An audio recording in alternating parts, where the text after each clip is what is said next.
Hi, welcome to the Thank You Notes podcast. My name is Travis McVeigh. I'm your host. The Thank You Notes podcast is all about showing gratitude to the people in my life. I bring on a guest, I write them a thank you note, and I read it to them. In exchange, they read one to someone or something that they feel deserves it. Today's guest is Nick Richardson. He and I have a 30-year friendship. We were high school debaters together in Tulsa, Oklahoma. He currently lives in Los Angeles. He is a former soap opera extra in a non-speaking part on Days of Our Lives. He played college football at Merrimack University. In this interview, we talk about our friendship. We talk about Cascia Hall. We talk about gratitude. He's not much of a thank you note writer, but I think I converted him. And I think you learn just as much about me as you do about him in today's talk. So without any further ado, one of my oldest friends, Nick Richardson.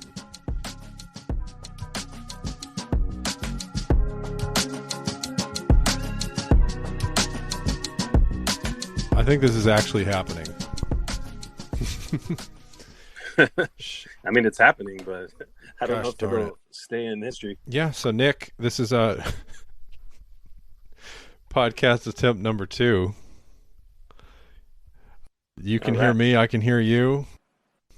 Thank you for coming back on. Yes, sir. My pleasure. Just to let everybody know, he and I did this, how long ago was that? Wednesday? Like 4 or 5 days? Yeah, Tuesday, so like 5 days ago. My end sounded like garbage and his end sounded like candy. So instead of it was great. peddling an inferior product for my dozens of listeners, Nick was nice enough to jump back on and re-record this. Anyway, Nick, thank you so much for coming on. Last time you were here, you mentioned that you don't write thank you notes typically when people give you gifts. However, you do go out of your way to, wear the shirt they got you or the cologne, or, make sure that you show the person that you are using the gift and that you appreciate the gift. My question is, do you have any expectations from somebody that you give a gift to? Like, do you want to see them in the shirt, or do you want to see them using it, or tell me about that? No, because I assume that everyone thinks like me, even though it's probably not accurate. So if I give something to someone, it's like out of sight, out of mind. Like I don't even pay attention to what I had or whatever. Like I don't want that gratitude back for whatever reason. So you get everything you need out of giving the gift, and if they throw it away, it's okay. Yeah. I think it's probably like built into like I went to like charismatic churches when I was younger, and it was like they always pressured you on that. Like there's like a Bible verse where it says like don't let your right hand know what your left hand's doing. So it's like whatever praise you get, that's all the praise you'll get. So it's like just do whatever is right, and then even if no one cares or even sees what you're doing. So okay, I kind of had that mentality, I guess, subconsciously and consciously. I think that's a good way to go through it. You give things and it's theirs now. Like what they can do whatever they want with it, and you don't have any attachment to it. And yeah, being like an introvert and stuff, I feel like anxious if I like felt like I was pushing them to like have to acknowledge or whatever. Like if they think like me, if they're like someone that like likes doing stuff like you, like is practices just doing the thank you notes type stuff, then that's cool. But I'm just like I feel like it's anxious because then they're like, oh great, now I got to respond to blah blah blah whatever it is. Even if I'm helping someone out doing something, a physical task, whatever, it's like I don't want them to keep mentioning, oh thanks for helping me out. It's like yeah no problem. It's funny you mentioned you call yourself an introvert, because when you and I were in high school, we were very extroverted. Is that something that's come on later in life? What do you think about that? No, I've always felt introverted. It depends on the scenario though. Like if we're thrown into some, like say when we're hanging out, like if we're doing something outside of the norm, then yeah, I have no problem activating whatever the extroversion part is. But for most of the time, I'm just in my own head, just sitting there, just thinking about stuff, and I don't really need to converse or like be active with other people. Like it actually kind of drains me. But I mean, when you're younger, obviously, if you're up doing crazy things, then it's like you'll have some energy to do that. But I don't think in our group, like I was even the most talkative. Like I would just sit back, and then if I thought there was something clever, I would say it. We should tell everybody that you and I met when we were in 6th grade at Cascia Hall Preparatory School in Tulsa, Oklahoma. Correct. I don't remember what was the inciting event for you and I becoming such good friends, but what were your thoughts of me? Like, what were your initial thoughts about me? I specifically remember though the kids that didn't go to Montecasino, like we were like the random, because there was a majority of people that went to Cascia went to Montecasino before. So I just remember like we were sort of not the outcast, but we're just like didn't roll deep like those kids. So I just remember not being outsiders, but kind of being outsiders. And for you, first, like honestly, vivid memory of you. I don't know if I'm supposed to tell this story, but like it was you were fighting some kid that like he claimed he was like a karate star or something in the bathroom.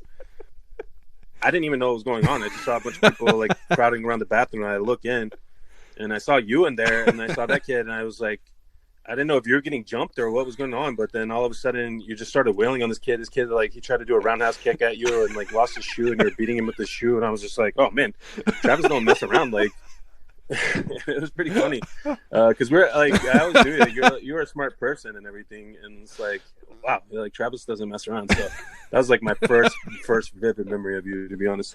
And that was like sixth grade. It was either sixth or seventh. That was grade. Seventh grade. Yeah, that was it. It was the dumbest. That was crazy, actually. Okay, I don't know what my first memory of you was. I do remember that when we were freshman on the debate team, I did not know you very well, but that first tournament you and I got into some hijinks and for whatever reason it was just hilarious to me, and from then on you and I were pretty inseparable on the debate trips. Yeah, I'll agree with that. I would say like one thing about you is that my I won't say my attitude is weird, but like I'm not like a normal person. Like I find things that most people don't find funny, and it's like I don't really get offended by anything. So that's one thing I remember about you is like you don't really get offended. Like, yeah, it's not like it's hard to explain. Like some people just seem like stuck up or they're like really rigid, and you were like down to go. And so I was like, man, this kid's hilarious, and you don't get like scared of things that are most people will just be like, oh, this is weird. So yeah, I do remember that. I think that's why we clicked enough, is because it's like we find things funny that a lot of people don't.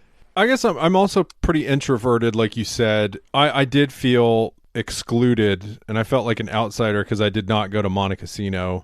To explain to everybody, when we entered Cascia Hall in sixth grade, Nick and I came from other schools throughout town, but there was one kind of big feeder school where the bulk of our class came, and so the quote-unquote popular kids had all come from there. They all had their groups of friends, and we all kind of had to find each other and get to know each other, and it was a little bit more difficult. But specifically regarding to you, you have a very like obscure and off the wall sense of humor. Yeah, that's a good description. It's just, putting things together that don't need to be together. And just noticing the weird stuff that happens all around. We can get into this, the Oklahoma debate. You and I were just kind of casual observers of a lot of off the wall stuff. Can you talk to us about what you remember from debate back in high school? I mean, you have a better memory than I am. It's just like our upbringing. Like we went to like a parochial school. Like everything was rigid. Everything was about performance and like behaving and blah, blah, blah. And so we basically got thrown into a different world where it was like a lot of public school kids, a lot of small towns in Oklahoma. And it was just a different atmosphere than what we were used to. And I just remember I'd never really met drama kids before, except like the drama at our school seemed like it was somewhat rigid. So it was like you would just meet a strange group of people, and it was super interesting. It was on the weekend, so you have a ton of time to just go around and explore and just talk to people. And it's just I can't remember any specifics except everyone played this game called Magic back in the day, which was foreign to me, and they were like super rude about it. I just remember them being super rude and like very arrogant about it. Like if you didn't know Magic, like you were nobody. And it was just like, I will stomp on your Magic cards sometimes. Like in my head, I just wanted to be like, I hate your Magic. Like I don't like any of this stuff. But it was just fun because these kids just did not care at all. And they just didn't fit like a social type that we were used to. So we had a lot of fun messing with them, and they would mess with us too. It wasn't like we were like bullying them or anything. Well, the weird thing was that we thought they were weird for playing the game, and they thought we were weird for not playing the game. They did have a lot of like animosity towards us, like and like, well, tell me how this works. And it's like, just go away. You don't get out of here. It's like, all right, geez, take it easy.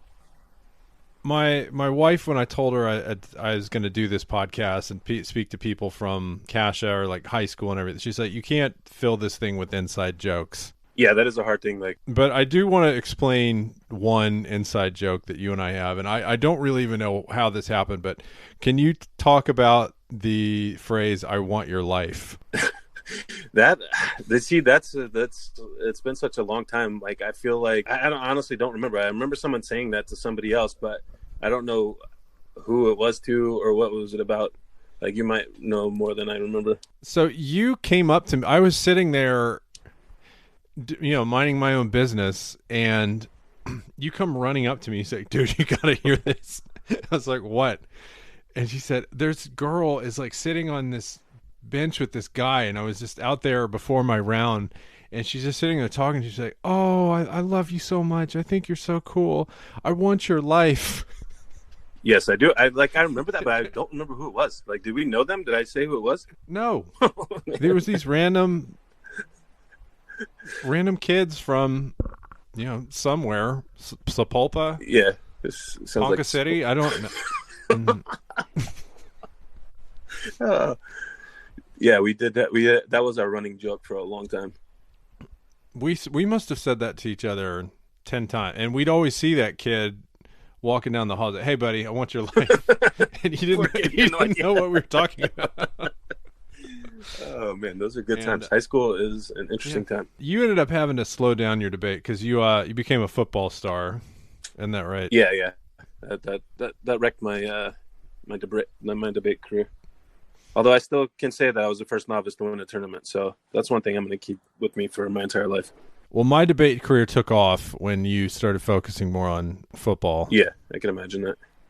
Probably definitely more focused. While we're mentioning debate, I think we should spend a few seconds on Miss Rogers. Miss Rogers was our debate coach, and she would pile this van full of 13 and 15-year-olds and drive us across the state every weekend. She'd fly us to Chicago, drive us to Dallas, stay in hotels with us, eat all of her meals with us, spending time away from her family to hang out with us. She was a huge positive influence on my life.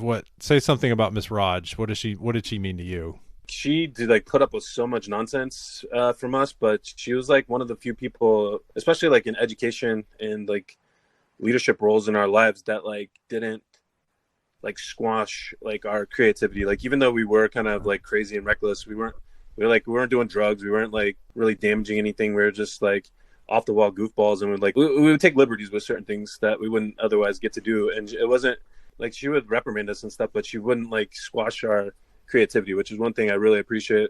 There was very few teachers that actually treated us we were going to be adults soon. So it was that was one way for her to get back to us and open up a completely different avenue of education too, which I still think debate, philosophy, all that stuff is probably the thing that changed me from being a little kid into thinking about life a lot differently. So I really appreciate her sacrificing a ton that these kids could have that opportunity. And I don't know if she knew how much we appreciated it. It was a blast for us. It was crazy. It was just a different world for us. She must have been 60 years old. She had recently had head and neck cancer. Yeah, she's spending her weekends with and of course we're being idiots and running around the halls and waking her up at 3 a.m. But she would let us curse. She'd let us talk about all this stuff. She really was a second mother, just a mother away from home. I hopefully I can get her on here and heap praises at her feet. But I knew she had a big impact on you, so I'm glad you got to say something. Yeah, I'm glad. I still feel like she didn't like me that much, but she put up with me enough. Do you think she remembers us? Yeah, she has to. Come on, if anyone's gonna leave an impact on her, it's definitely us. That's true. And then maybe GT. He's another guy I need to get on here, but you're shooting high right there, baby. I don't know if he would remember us, to be honest. He likes some of my Facebook posts, so I don't know. All right, let's get to our thank you notes. I'm gonna just read the thank you note I wrote to you for last time, and then I added a little bit extra on the end just so it's not exactly the same. So, dear Nick, it's hard to pinpoint something to thank you for specifically. You've been my friend since we were 11 years old. You came to see me in college and drank all of my Jim Beam, And you came to my wedding 6 years ago. It meant a lot to me. When I think of the funniest times in my life, you're usually involved. The special thing about it is that nobody else would understand or find them funny at all. I don't have an adequate way to explain it, but I'm just glad our paths cross and that we are still friends. I want your life. Love, T-Mac. Then the addendum. Nick, thanks again for re-recording this podcast. In the time I've had to reflect, I just keep thinking of things and laughing. I've never had a friend I needed to say so little to and be in hysterics. I hope I've given you a fraction of the friendship and laughs that you've given to me. Love, T-Mac. Right on, man. Appreciate it. Right on. Of course. All right. Let me find mine. All right. I wrote mine to Mike and Jan Tupps. They're my friend's parents when I was growing up. Mike and Jan, I have never officially thanked you for your support and love shown to me during my developmental years. You guys took me into your home and treated me like I was one of your own sons. Every event at Cascia Hall always had an entrance ticket waiting for me. This truth and silent thing, but meaningful gesture of generosity sticks with me to this day and something that I try to emulate. Small gestures of kindness really do add up, and your inventory is sky high. All love and thanks, Nicholas. Brought this up last, but Mike and Jan were also very generous to me. They are the friends of a mutual friend of mine and Nick's from high school, Ryan Tupps. And they flew me to Indiana twice just to hang out. They bought me countless dinners, gave me rides, picked me up. Like they were really good to me too. So I'm glad that you brought them up because they were good people. Yeah. And it's like I always wanted to thank them, but I was like I don't know how to. Like they just literally did everything and like didn't mention it, didn't like make it weird. Like it was great. This is like kind of serendipitous.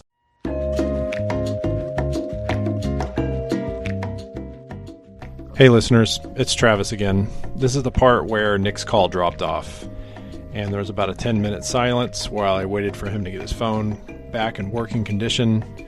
I tried to edit around it, but it just sounded really awkward, so here's some nice waiting music, and back to the show.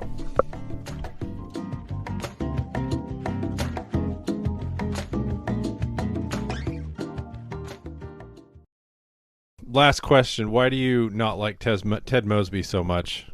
Oh, yeah, man. I totally forgot about Ted Mosby. I don't know what it is specifically, but I read a whole blog that no one likes. Like, a lot of people don't like him.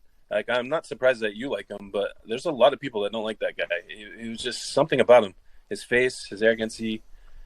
It's just, he always screw up stuff. Like, I just did not like him. Not at all. I liked him at the beginning of the series, but he did get a little annoying and whiny to end it, and I think they just maybe prolonged that show a little too long to keep him likable. Even though he was never likable, he was like that. There's certain people that have like that passivity, yet they think they're always the good person, but they're really just screwing up everyone's time. Like if they took him out of that whole group, like the group would have been fine. Yeah, like he caused all the problems in all the groups, I think. But he was such a nice guy. Like no one can see it, but I can see these things, man. For the most part, he screwed a lot of stuff up. I didn't ever like hate him. Like I just kind of tolerated him. It's like that thing. Once you see something, and it just keeps bothering you and bothering you and bothering you. But it's good. It's funny. Like that was kind of our inside thing too. Well, no, it really wasn't. Like this was like years after I had even watched the show. You just start sending me this stuff. Well, I think it was weird because at first he reminded me of you, but then I started hating him. I'm like, nah, this ain't Travis. Like, I'm like, I should have sent it to you earlier, but I didn't even think about it. And then I'm like, let me see what Travis thought of this guy. Did he remind you of you? Well, I didn't watch the show when it was on the air. Oh, okay. I watched it on Netflix. I binged through it in like a few weeks. That makes sense. But it was like when I watched it, it was during a time where we were like almost like right around the same ages, doing the same type of thing. So I'm trying to relate, but I'm like, this is not real life, and this guy sucks. No, I mean it was the same thing. Like Friends, everybody's like in their mid-20s and in this incredible apartment, and all their friends are like gorgeous and supermodels, and dates just fall into their lap, and it was never like Friends was never that like quote unquote relatable to me. Actually, I don't know if we don't like because you liked Seinfeld. I didn't like Seinfeld. Oh, I love you it. liked you like the Beatles and Real Big Fish and all these things. Like, I would always listen to it, but I'm like, I just don't see. I don't get it. Some things in art I just do not like. I find them corny, but I also found writing thinking notes corny before I did one. So there's always a way to change your mind. You know what I'm saying? Well, you and I really come from pretty different backgrounds. Yeah. Shocking. We were as friendly and as as we were back then. It's, you know, we're still pretty good friends. So I don't know. Well, you guys, like, you took me in, and also, like, your parents, like, treated me like their son. Took me to the river house. Like, I got to do a lot of stuff that I would not get to do otherwise. So that was great. That's true. And I mean, I don't know what your parents thought of me. I thought, like, sometimes they're like, oh man, this kid's a weirdo, but like, I guess it's not that bad. And then, like, sometimes I would get in it with your little brother, but I don't know. That was just my personality. But you're like, yeah, that's just Nick. I think their opinion of you is that they couldn't really figure you out, as if anybody could. Yeah, that's like, welcome to the club, guys. I had no idea either. I don't know if I did either. I don't know. I don't know what's going on. Yeah, that's what I'm saying. Like, introverts, we have like our own, like, there's a whole world going on in our head, and then it's like, if we keep it to ourselves, like, people be like, oh yeah, this guy's normal, and then it's like, otherwise we unleash our world on other people, and they're just like, I don't know what's going on, but let's go with it and see what happens. Yeah, they certainly didn't know what to do with you at Cascia Hall. Yeah, and I'm definitely like my background also is, people don't know, is like, I'm half white, half black. I'm like 6'2". I have a giant beard. My parents are both white, and I went to a white school, a really rich white school in Tulsa, Oklahoma. So it was a lot of like weirdness going on throughout my whole like upbringing, but I don't know, it turned out all right. I think you did.